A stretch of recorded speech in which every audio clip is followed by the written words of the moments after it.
En estos momentos vamos a escuchar la palabra de Dios. Dispón tu corazón para que el mensaje llegue hasta lo más profundo de tu ser.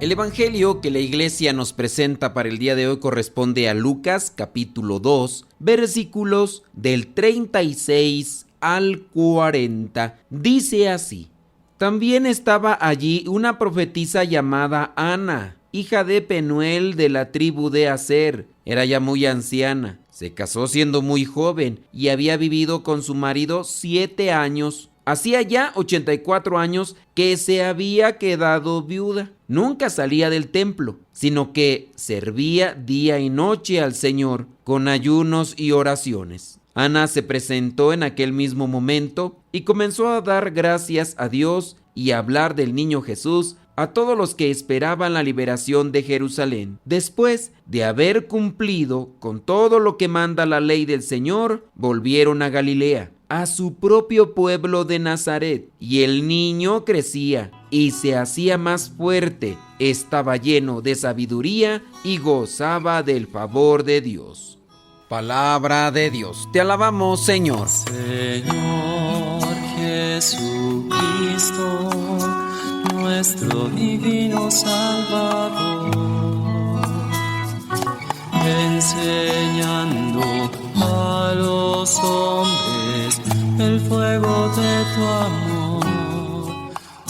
Hoy el evangelio nos habla que había una profetisa, dice el versículo 36, llamada Ana, hija de Penuel de la tribu de Aser. Era ya muy anciana, pero creo que es necesario también poner en contexto a qué se refiere la Biblia cuando se dice de profetisa. En la Biblia, una profetisa, en este caso Ana, es una mujer relacionada con Dios para transmitir un mensaje. También en este caso, hablar en nombre de Dios por su relación, por su cercanía con Él. Y todo esto para ayudar al pueblo, para hacerlo conocer, comprender y cumplir cuál es su divina voluntad. Y se le llama así porque recibe de Dios una misión profética, es decir, que anuncia, que prepara, que purifica, que orienta. La palabra profeta o profetisa significa eso, ser portavoz de Dios, intérprete de su voluntad, o también puede ser llamada a exhortar, corregir, consolar y guiar al pueblo. Hay que también tener mucho cuidado con los que se hacen llamar así, profetisas o profetas, dado que hay muchos que se dedican a estar inventando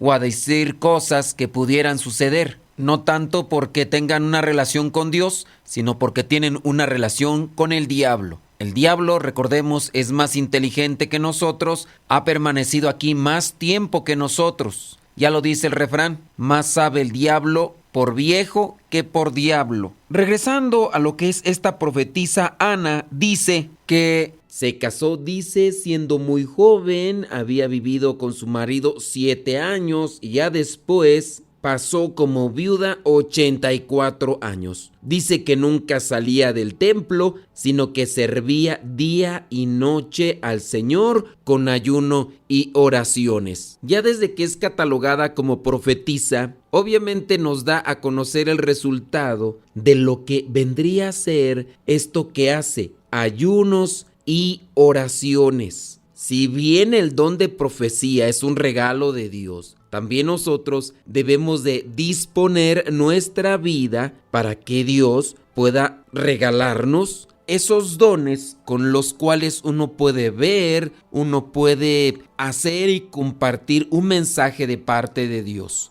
El profeta es un anunciador de Dios. Nosotros los cristianos, cuando recibimos el bautismo, somos configurados como sacerdotes, profetas y reyes. Somos configurados, pero aquí la cuestión está de llegar a ser ciertamente lo que ya fuimos configurados, en este caso, ser profetas. El profeta es el que anuncia y denuncia, el que habla en nombre de Dios. Y lo que hacía Ana para poder vivir su profetismo Es lo que a nosotros nos hace mucha falta, ayuno y oración. Nos hace falta crecer espiritualmente a muchos de nosotros, principalmente a los que estamos dentro de la iglesia, del servicio de la iglesia. Podemos decir nosotros los consagrados. A veces nos enfocamos en una actividad apostólica, en una realización como tal física, una acción laboral, pero se nos olvida que también somos personas llamadas para tener luz. Y en este caso debemos de tener una mirada de fe. Para ser personas de luz necesitamos oración profunda y dentro de lo que es la misma oración, sacrificios y mortificaciones. Los laicos, los seglares, no están excluidos de alcanzar también este tipo de nivel espiritual. Y estas palabras que estoy diciendo ahora podrían incluso ser hasta un tanto exageradas para algunos, porque no nos damos cuenta de que debemos de crecer en el nivel espiritual, tanto así que algunos consagrados han perdido la dimensión espiritual. Imagínate que ya cuando hay algunos consagrados que niegan, por ejemplo, la existencia del infierno o que niegan la existencia de seres espirituales, por ejemplo, la existencia de los ángeles. De verdad, hay algunos que niegan su existencia. Tanto así entonces se ha dado una degradación espiritual que no conciben la presencia de un ser espiritual maligno, como en el caso de los demonios o de los ángeles. Y esto obviamente les lleva a tener una vida con un sentido laxo, superficial, y eso repercute en la vida de los que se acercan para alimentarse espiritualmente,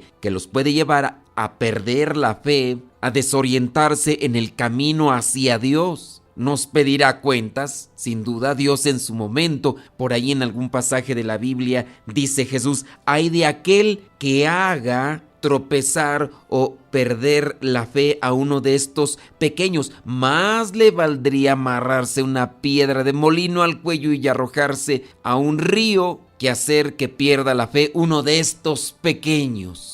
Llegando hasta este punto ya en el que se acerca el final de otro año más, debemos también nosotros cuestionarnos en este aspecto. Hemos crecido en años. ¿Y qué tanto hemos crecido espiritualmente? ¿Podríamos considerarnos personas más espirituales, más acercadas a Dios? ¿Podemos considerarnos personas con más fe, con más acercamiento hacia las cosas divinas? ¿Podríamos considerarnos más maduros en este aspecto o incluso a lo mejor hemos decrecido, hemos disminuido nuestra fe, nuestra piedad, nuestra devoción y lejos de vivir nuestro papel de profetas lo hemos contaminado, lo hemos ensuciado? Porque también en eso creo que hay que cuestionarnos. Sí, va a terminar un año, ya somos más grandes, hemos acumulado años en nuestra vida, pero hemos también acumulado experiencia de Dios, hemos acumulado gracia de Dios, hemos acumulado fe. Esta mujer tiene 84 años como viuda y estuvo casada 7 años, dice. Podríamos tomarlo esto como una forma simbólica de decir muchos años, porque contabilizar los años en nuestra actualidad, 84 más 7, oye, pues dice que se casó muy joven, ciertamente. Pues ¿cuántos años tiene esta mujer? Hay personas que vivían muchos años, pero hablando del tiempo pasado, cuando las enfermedades, cuando las situaciones de vida eran muy diferentes, pues no llegaban a mucho tiempo. De hecho, las personas solamente vivían entre 60, 70 años, algunas hasta 80. Esta 84 de viuda más 7 de casada puede entonces referir a una forma simbólica, pero no teniendo el significado de lo que podría ser este número 84 y el número 7, que podríamos por ahí indagar, pero no es tanto el saber que la palabra de Dios nos presenta un número, sino saber que la persona, en este caso, esta mujer, pudo en cierto tiempo de su vida mirar lo que otros que estaban ahí en el templo no vieron. Era Simeón, que el Espíritu Santo lo guió, pero también encontramos a esta mujer que viene dentro de lo que son sus características de ayuno, de oración, y que se ha dedicado a estar en el templo, ha adquirido este papel de profetisa, es decir, de aquella visionaria de parte de Dios que anunciaba mensajes, pero que también podía ver aquellos signos de Dios, y que se ha dado mediante el tiempo, el transcurso del tiempo, el ejercicio de los sacrificios, de la mortificación, de la oración. Dios también nos otorga mirar aquello que a lo mejor muchas veces no lo puede mirar una persona de forma ordinaria, así que no hace casi oración, o que si hace oración no lo hace con la misma intensidad. Dios nos puede también dar ese regalo, ese don de poder mirar lo que una mayoría no ve. Dispongamos nuestra vida, dispongamos nuestro corazón para mirar esos regalos de Dios. Esta mujer, después de mucho tiempo, pudo ver lo que otros no vieron. Y creo que también puede agregarse a esto lo que dice el versículo 39 y 40, que dice que después de haber cumplido con todo lo que manda la ley del Señor, volvió la Sagrada Familia al pueblo de Nazaret, a Galilea, dice, a Galilea, a su propio pueblo de Nazaret. Y el niño, aquí es donde enmarco lo que vendría a ser una conexión. Y el niño, dice el último versículo del Evangelio del día de hoy, y el niño crecía y se hacía más fuerte, estaba lleno de sabiduría y gozaba del favor de Dios. Sí, es la situación del Hijo de Dios. Crecía entre su mamá, entre su papá, entre sus familiares, crecía, se hacía más fuerte, estaba lleno de sabiduría y gozaba del favor de Dios, realizando aquellas cosas que le correspondían como un niño en medio de una familia ordinaria, pues que nosotros también, como hijos de Dios, crezcamos en un ambiente ordinario, pero con estos aspectos que podríamos tomar de Ana, buscando el crecimiento espiritual para poder mirar más allá de lo que una mayoría está mirando, de lo que una mayoría puede percibir. Dios también nos invita a eso, a asumir el papel de profetas con el que fuimos configurados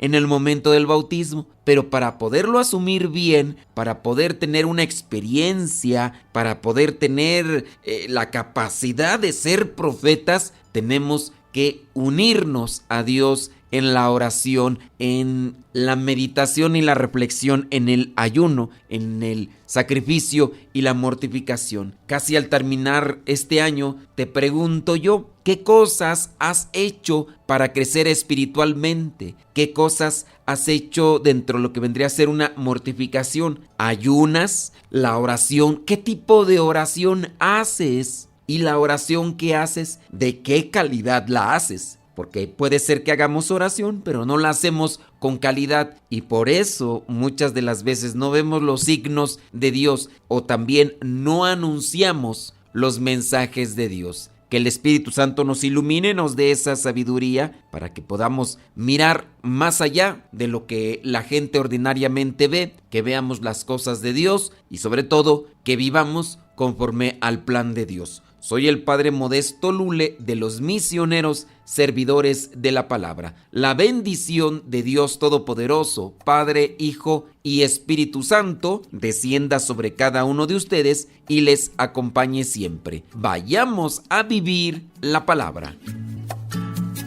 Lámpara es tu palabra para mis pasos, luz en mi sendero. Lámpara es tu palabra para mis pasos, luz en mi sendero. Luz, tu palabra es la luz.